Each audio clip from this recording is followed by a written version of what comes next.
अस्सलाम वालेकुम जी। पाकिस्तानी लोगों को बहुत सारे एयरपोर्ट से ऑफलोड किया गया है, जहाज़ों से ऑफलोड किया गया है। अगर आप ट्रैवल कर रहे हैं स्पेशली मलेशिया की तरफ, इंडोनेशिया की तरफ, थाईलैंड की तरफ, तो बहुत ज़्यादा पूछगछ की जा रही है। और इस टाइम के ऊपर एयरपोर्ट की सिचुएशन ये है कि पाकिस्तानी एयरपोर्ट, चाहे आप लाहौर, इस्लामाबाद, कोई भी बड़े बड़े एयरपोर्ट्स के ऊपर उठाएँ, तो आपको विज़िट वीज़ा वालों को स्पेशली बहुत ज़्यादा इन्वेस्टिगेट किया जा रहा है। अगर आप इन दिनों में स्पेशली ट्रैवल करने का सोच रहे हैं और विज़िट के ऊपर ट्रैवल करने का सोच रहे हैं, तो आप थोड़े दिन रुक जाएं। स्पेशली दिसंबर को गुजरने दें, अगले साल स्टार्ट होने दें। अगले साल में अगर आपने ट्रैवल करना है तो आप ज़रूर ट्रैवल करें। अगर आपकी ट्रैवल हिस्ट्री है या नहीं है, आपको पाकिस्तानी एयरपोर्ट के ऊपर इन्वेस्टिगेट किया जा रहा है। हो सकता है कि आपको बहुत सारी छोटी छोटी चीज़ों के ऊपर भी आपको ऑफलोड कर दिया जाए। बहुत सारे लोगों के साथ प्रॉब्लम हुए हैं। लोग जो हैं वो जेन्युइन वीज़ाज़ के ऊपर जेन्युइन काम के लिए भी जब ट्रैवल कर रहे हैं तो उनको ऑफलोड किया गया है और उनको ऑफलोड किया जा रहा है। अब इसमें गवर्नमेंट या जो इदारे हैं वो अपनी हिसाब से चल रहे हैं, वो अपनी माइंडसेट को देख रहे हैं, वो अपनी फिजिबिलिटी को देख रहे हैं, वो जिस मुल्क की तरफ आप जा रहे हैं उन मुल्क की भी पॉलिसीज़ को देख रहे हैं।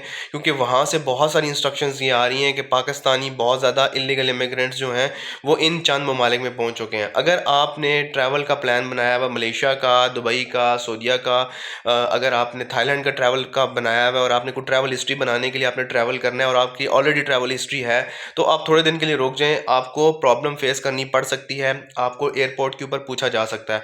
ओपन मार्केट के ऊपर अगर आप जो हैं वो डॉलर लेने के लिए जाते हैं और अगर आपके पास ट्रैवल आपने करना है, तो स्पेशली अगर आप यूएस की तरफ ट्रैवल करना चाह रहे हैं, तो आपको सिर्फ और सिर्फ तब डॉलर्स मिल रहे हैं। वो भी आपको तब मिल रहे हैं अगर आपका टिकट कन्फर्म है और अगर आपका वीज़ा कन्फर्म है।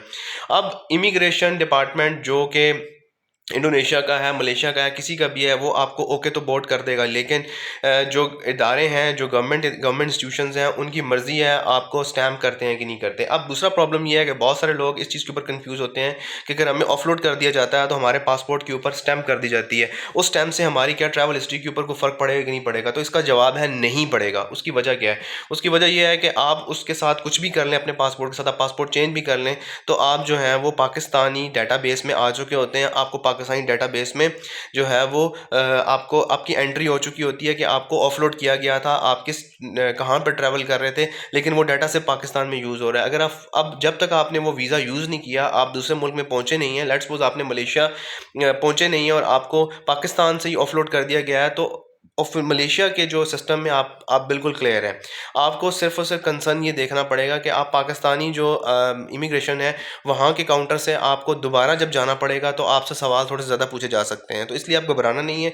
अपने पासपोर्ट का आप तब्दील भी कर लेंगे, उसका कोई फ़ायदा नहीं है। आपको फिर भी जो है वो आपके उनकी डाटाबेस में आ चुके हैं, लेकिन आपने वो वीज़ा यूज़ नहीं किया। इसलिए जिस मुल्क में आप जा रहे हैं उसके ऊपर, या आप फ्यूचर में किसी और मुल्क की तरफ ट्रैवल हिस्ट्री अपनी बनाने के लिए जा रहे हैं या विज़िट के ऊपर जा रहे हैं, तो आपको दूसरे मुल्क की तरफ कोई भी प्रॉब्लम नहीं हो सकती है। तो अगर आप विज़िट वीज़ा का प्लान कर रहे हैं, थोड़ा सा आप रुक जाएँ। स्पेशली पाकिस्तानी अगर मलेशिया जा रहे हैं, अगर जो है वो पाकिस्तान से इंडोनेशिया आ रहे हैं, अगर पाकिस्तान से थाईलैंड आ रहे हैं, या अगर पाकिस्तान से दुबई या सऊदीया विज़िट के ऊपर आ रहे हैं, तो उनको प्रॉब्लम फेस करने पड़ सकते हैं। क्योंकि इस टाइम के ऊपर पाकिस्तानियों के ऊपर बहुत सारी चीज़ों के ऊपर पाबंदी है। पाकिस्तानियों से सवाल बहुत ज़्यादा पूछे जा रहे हैं। अगर आपके पास होटल बुकिंग कंप्लीट नहीं है, अगर आपके पास शो मनी कम है, या आपके कोई डॉक्यूमेंट में कोई चीज़ ऐसी कम है, आपको नहीं पता आपने किस शहर में जाना है, कितने दिन के लिए जाना है, वहाँ पे कौन कौन सी जगह घूमनी है, क्योंकि विजिट वीज़ा का मतलब ये है कि आप घूमने फिरने जा रहे हैं, तो आपके पास कंप्लीट डिटेल होनी चाहिए। अगर आप ट्रैवल कर रहे हैं, अभी भी अगर आप ट्रैवल कर रहे हैं, या आपसे 2-3 महीने के बाद भी अगर आप ट्रैवल कर रहे हैं, विजिट वीज़ा के ऊपर आपके पास कंप्लीट डिटेल्स होनी चाहिए। अगर आपके पास कंप्लीट डिटेल्स नहीं होंगी तो आपके लिए प्रॉब्लम्स हो सकते हैं। शो मनी कोशिश कर लें कि अपने पास थोड़ी सी ज़्यादा कर लें, क्योंकि अगर ये डिपेंड करता है आप कितने दिन के लिए जा रहे हैं। रिटर्न आपके पास लाजमी होनी चाहिए। रिटर्न के बगैर आपको नहीं जो है वो एग्जिट मिलेगी किसी भी मुल्क से।